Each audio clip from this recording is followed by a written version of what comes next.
अभी हम सभी आ पहुँचे हैं डोंगला गांव में। ये मध्य प्रदेश के उज्जैन में है। यहीं से हमारे देश में 7 राज्यों से कर्क रेखा गुजरती है, जिसमें से ये जगह भी एक है। तो इस जगह पे हम लोग कर्क रेखा के बारे में और विशेष जानते हुए जानकारी प्राप्त करेंगे। ये ऑडिटोरियम हो गया और ये चारों तरफ एक परिसर हमारा हो गया। तो यहाँ आने का जो मोटिव है वो है कि आज़ादी के अमृत महोत्सव के मद्देनज़र नेशनल कैलेंडर ऑफ इंडिया के लिए यहाँ पर देश भर के वैज्ञानिक लोग, कई अलग वैज्ञानिक क्षेत्रों से ताल्लुकात रखने वाले व्यक्तिगण यहाँ पर आए हुए हैं और लगभग 900 लोगों की रजिस्ट्रेशन में से 200 लोगों का चयन किया गया है, जिसमें मध्य प्रदेश, महाराष्ट्र, गुजरात, बिहार, यूपी, हर जगह के व्यक्तिगण हैं। तो ये 2 दिवसीय जो कार्यक्रम है, इस कार्यक्रम में प्रदर्शनी और संगोष्ठी भी रहेगी। इस राष्ट्रीय परामर्श कार्यक्रम में बहुत सारी विशेष जानकारियाँ मिलेंगी। यूथ एजेंडा लाइव में आपका स्वागत है और मैं हूं आपके साथ ताजनूर परवीन।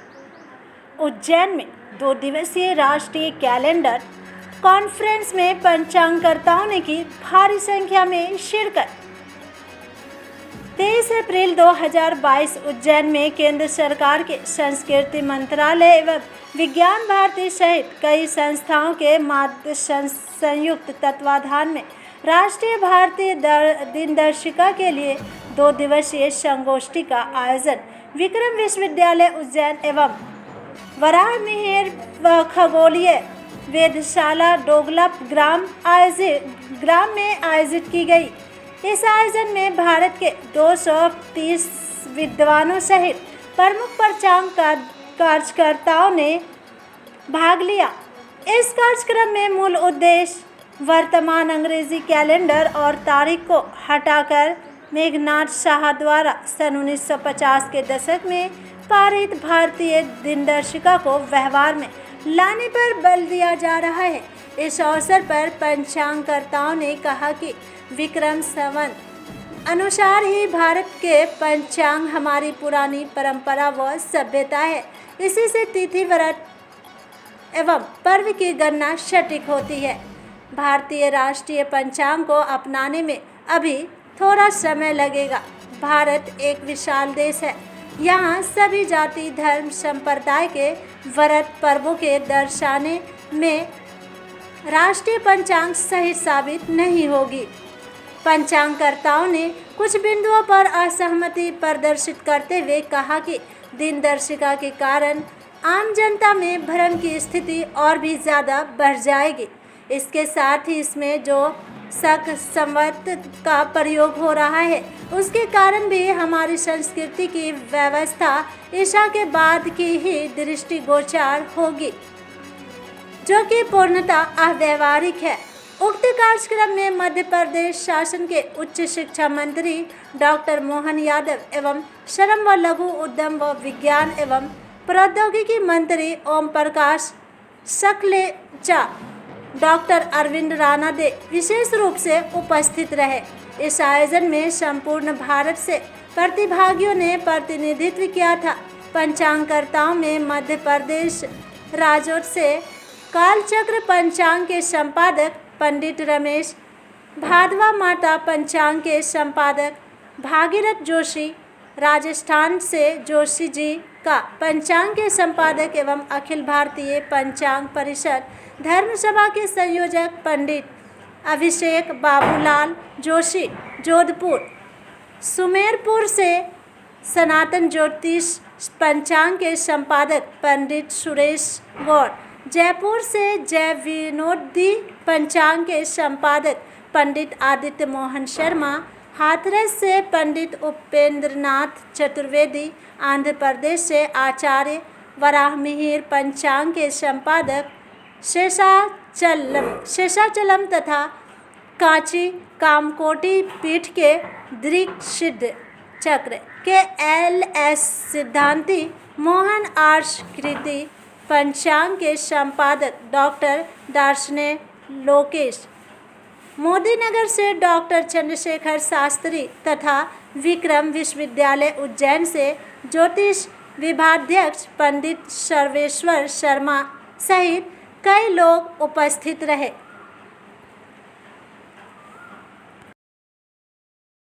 उपस्थित हमारे जितने भी हमारे देश से विभिन्न प्रांतों से आए हुए हमारे वैज्ञानिक, मैं सभी का विक्रम विश्वविद्यालय परिवार की तरफ से उनका स्वागत और उनका हार्दिक अभिनंदन करता हूं।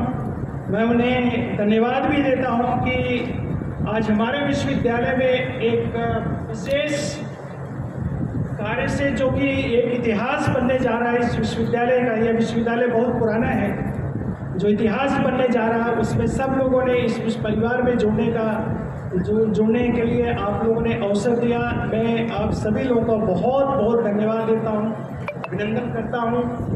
आप सभी विक्रम, ये जो उज्जैनी है, उज्जैनी के बारे में अभी काफ़ी डिस्कशन होगा, लेकिन उज्जैनी के बारे में मैं बताना चाहूँगा कि कालगणना सृष्टि की संरचना जो है, प्रारंभ जो इसी से हुआ है, यहाँ से हुआ है। उज्जैन शहर, उज्जैन जो है उज्जैनी के नाम से जाना जाता है, और ग्रीनविच सिटी, जिस तरीके से इसको ग्रीनविच सिटी के रूप में जाना जाता है।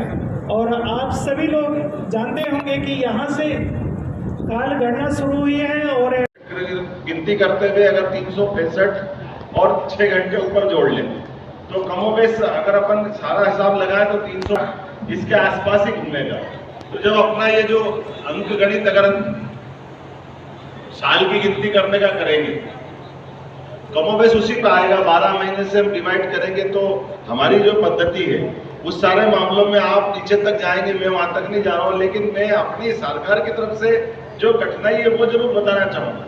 एक तो ये जो समय गणना का जो केंद्र है, खास करके उज्जैन, जो हमारे लिए एक तो जैसे बताते हैं कि पृथ्वी का यहाँ पृथ्वी एक बॉल है और उस पर 2 धागे अगर बांध देते हैं तो 2 धागे जब बांधेंगे तो उस धागों का जो क्रॉस आता है, वो क्रॉस बिंदु एक तरह से उज्जैन या डोंगला, ये जो इधर यहाँ से वहां तक घूमता है, इससे बाहर नहीं।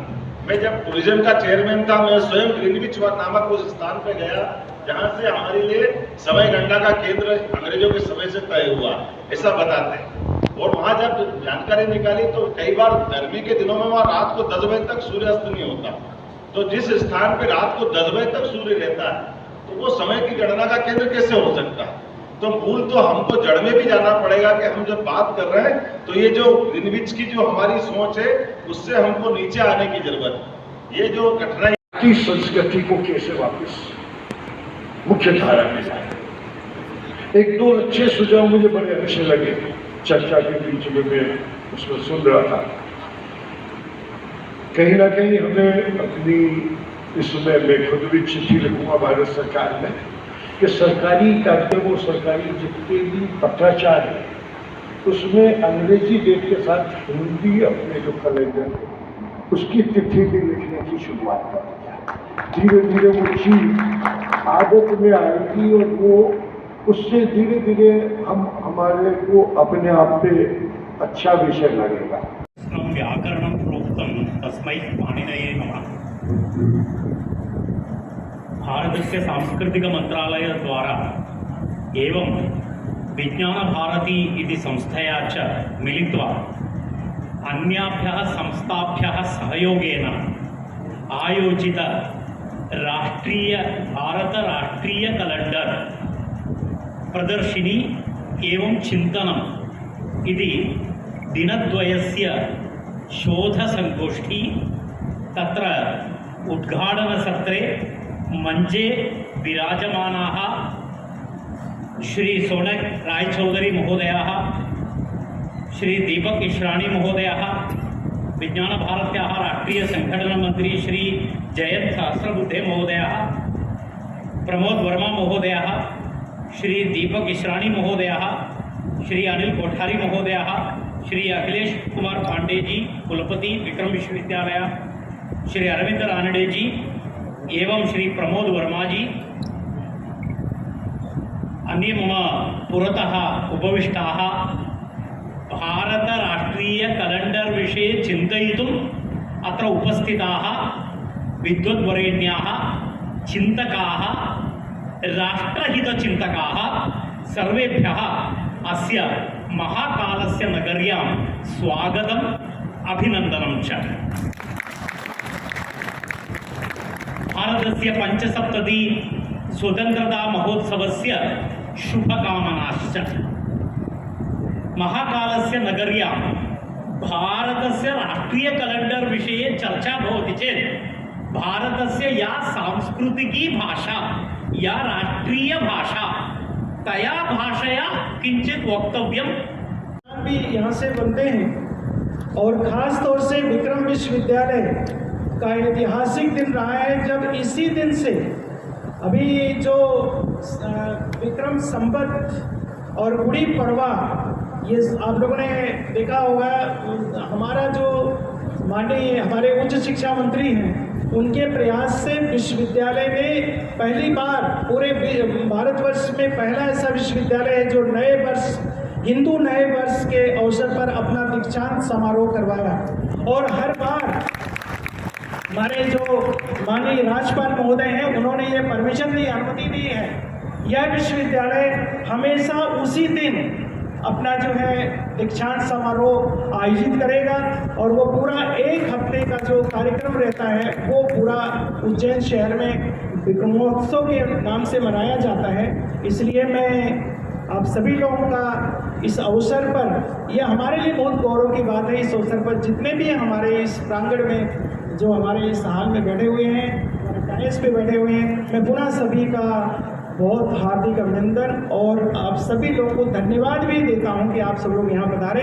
जय हिंद, जय भारत। आपण स्वीकारलेली आहे असं सांगून ती वापरण्याचा प्रयत्न केला।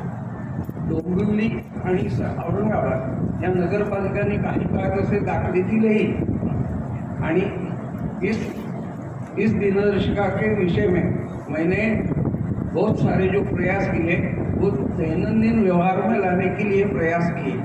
उसमें मैंने बैंकों में धनादेश पे ये दिनांक लिखने का प्रयास किया। जो कठिनाई आई उसको फेस किया और ये फेस करने से मेरा इस विषय का ज्ञान बढ़ते गया और वो सब ज्ञान जो है किसी विद्वान के पास बैठ के नहीं मिला तो सामान्य see that there's an assembly of stakeholders from different parts of society who use this way of defining a calendar, which is just a way of segmenting time, a convenient.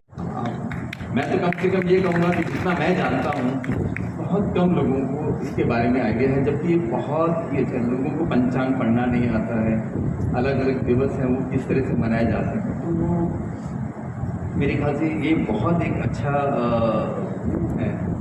ये जो कॉन्फ्रेंस की जा रही है, शायद इस तरह से कुछ और भी स्कूल और कॉलेजों में जाके अगर हम करिकुलम के अलावा इसका प्रचार करें तो काफ़ी इसके बारे में नॉलेज मिलेगा लोगों को। इसके अलावा तो फिर भी I will say it has been a very great effort on the part of the organizers to organize such a month-long curtain raisers at different localities, which has played a pivotal role in bringing all of us together in these 2 days conference. I am sure it is going to be a great learning and memorable experience after the conclusion of this conference. आप सबको मेरी शुभकामनाएं और अभिनंदन।